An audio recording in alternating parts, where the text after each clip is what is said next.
আর অনেক ইসলামী দল থাকলেও বাংলাদেশের ইসলামের অঙ্গনে বা ইসলামী রাজনীতি হিসেবে জনগণের কাছে দুটি দলেই রাজনীতির মাঠে আছে। একটা ইসলামী আন্দোলন বাংলাদেশ, একটা জামাতে ইসলামী বাংলাদেশ।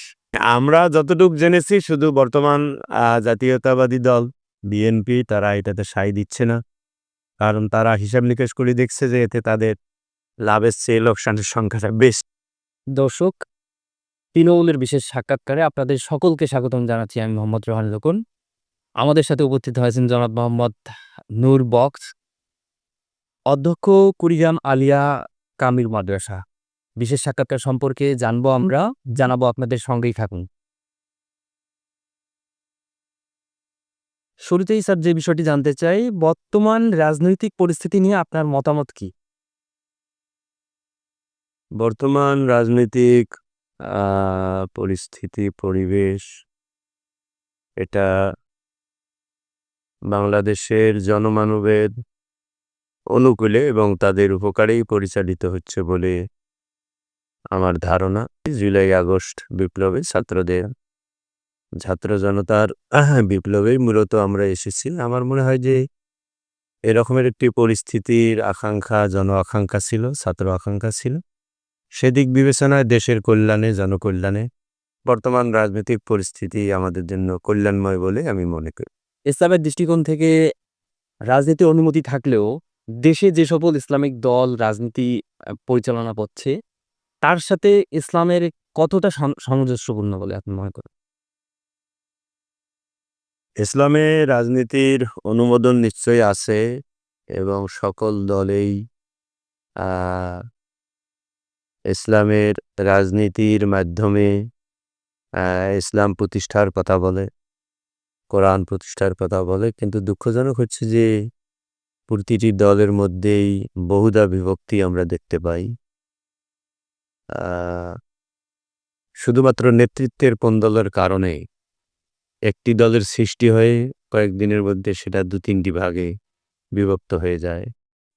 আর অনেক ইসলামী দল থাকলেও বাংলাদেশের ইসলামের অঙ্গনে বা ইসলামী রাজনীতি হিসেবে জনগণের কাছে দুটি দলেই রাজনীতির মাঠে আছে। একটা ইসলামী আন্দোলন বাংলাদেশ, একটা জামাতে ইসলামী বাংলাদেশ। জনগণ এবং তাদের যেটা চেতনা, তাদের যেটা রাজনৈতিক উদ্দেশ্য, সেটা অবশ্যই জনকল্যাণে। আমি আমি যদি ব্যক্তিগতভাবে কখনোই কোনো দলের পদে আমি ছিলাম না। বিগত সময়ে যে সুন্দর মাদ্রাসা দেখতেছেন, আমাদের খুব নাজুক পরিস্থিতি ছিল। আমরা মূলত সরকার ১৬-১৭ বছর ক্ষমতায় সব শিক্ষা প্রতিষ্ঠান প্রধানেরাই শিক্ষা প্রতিষ্ঠানের সাথে সরকারের সাথে উঠা বসা মাত্র করেছে। কিন্তু সেজন্যই যে তাদের দলে আমরা এই রকমের চুক্তি দিয়েছি, ক্ষত দিয়েছি, পদবি নিয়েছি, সেটা অন্তত আমার ক্ষেত্রে নয়। বর্তমানে ইসলামী আন্দোলন বাংলাদেশ সরমনের বিশ্বজুড়ে এখানে একটা সুযোগ যে ইসলামী আন্দোলন করতে চাইলে যে কোনো বয়সের মানুষ সেটাতে যোগ দিতে পারে। বাট জামাতে ইসলামী একটা ক্যাডার ভিত্তিক আন্দোলন।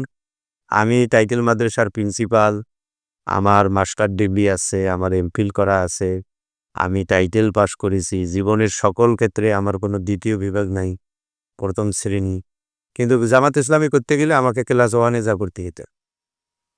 এই প্রেক্ষাপটে আমার মনে হয় যে জনমানুষের জন্য যদি ইসলামী আন্দোলন করতে চায়, তাহলে ইসলামী আন্দোলন বাংলাদেশ এটি একটা বেটার প্ল্যাটফর্ম। বর্তমান সময়ে দেখা যাচ্ছে নতুন নতুন দল তৈরি হচ্ছে বাংলাদেশে।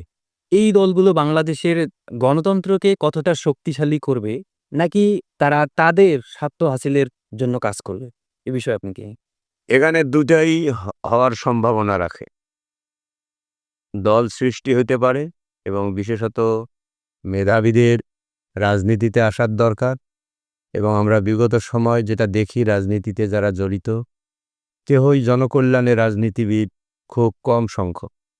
সুতরাং এখন যেহেতু পরিবেশ সৃষ্টি হয়েছে, সেজন্য ভালোদের, মেধাবীদের, সজ্জন মানুষদের রাজনীতিতে আসা খুব দরকার।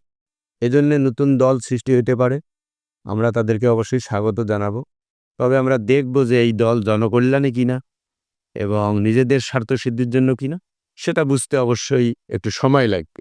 বাট রাজনীতির দল সৃষ্টি হোক, মেধাবীরা রাজনীতিতে আসুক, ভালো মানুষেরা রাজনীতিতে আসুক, এটা সবসময় আমাদের সবাই মানে মতামত থাকাই উচিত। আমার মনে হয় আমাদের দেশের প্রেক্ষাপটে পিআর পদ্ধতি হওয়া উচিত। কারণ হচ্ছে যে যদি 1% ভোট পায় কাস্টিং ভোটের, তারও 3 জন সদস্য থাকবে। কারণ জনগণ তো 1% তাকে সমর্থন দিয়েছে যদি আমরা 300 আসন ধরি। এভাবে যে 20% পাবে, তার এরকমের 3 পুরিং 60 জন সদস্য থাকবে এবং এটা প্রতিনিধিত্বশীল রাজনীতি হবে। সবাই জনগণের মতামতকে তুলে ধরতে পারবে। একসাথেভাবে একক দলের অনুকূলে দেশ যাবে না। 51% ভোট হলে আর 49% ভোটের কিন্তু কোনো মূল্য থাকছে না। সেই দৃষ্টিকোণ থেকেই পিআর পদ্ধতিটাই আমাদের দেশের জন্য অ্যাপ্রোপ্রিয়েট। আমরা যতটুকু জেনেছি শুধু বর্তমান জাতীয়তাবাদী দল বিএনপি তারা এটাতে সায় দিচ্ছে না। কারণ তারা হিসাব নিকেশ করে দেখছে যে এতে তাদের লাভের চেয়ে লোকসানের সংখ্যাটা বেশি।